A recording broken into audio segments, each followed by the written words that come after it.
5 কাঠা জমি নিয়ে পুরনো বিবাদ, আর সেই বিবাদের জেরেই ধারালো অস্ত্র দিয়ে সেনাবাহিনীর পরিবারের 3 সদস্যকে বেধড়ক মারধর করে কোপ মারার অভিযোগ মুর্শিদাবাদের কান্দি এলাকায়।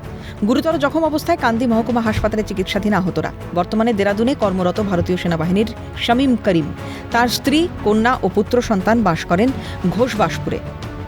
অভিযোগ, তেঁতুলতলা তেমাথা এলাকায় 5 কাঠা জমি নিয়ে শামীম শেখের সঙ্গে বিবাদের সূচনা হয় রব্বিল শেখ, রিঙ্কু শেখ ও রাজু শেখের। আর সেই বিবাদের জেরেই ধারালো অস্ত্র দিয়ে আঘাত করার অভিযোগ। গোকর্ণ বিট হাউসে পুলিশের বিরুদ্ধে নিষ্ক্রিয়তার অভিযোগ তুলেছেন ভারতীয় সেনার পরিবার।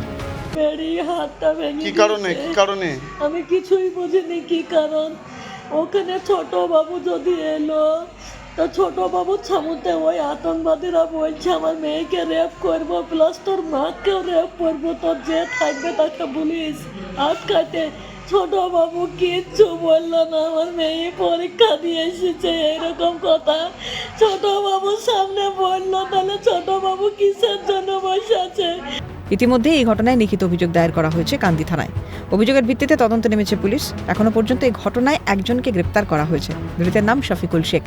দেশ রক্ষায় দিনরাত এক করে সীমান্তে পাহারা দেয় ভারতীয় সেনা, আর সেই সেনার পরিবারকেই শারীরিক নিগ্রহের অভিযোগ। মুর্শিদাবাদ থেকে Victor Bandyopadhyay report, Calcutta news.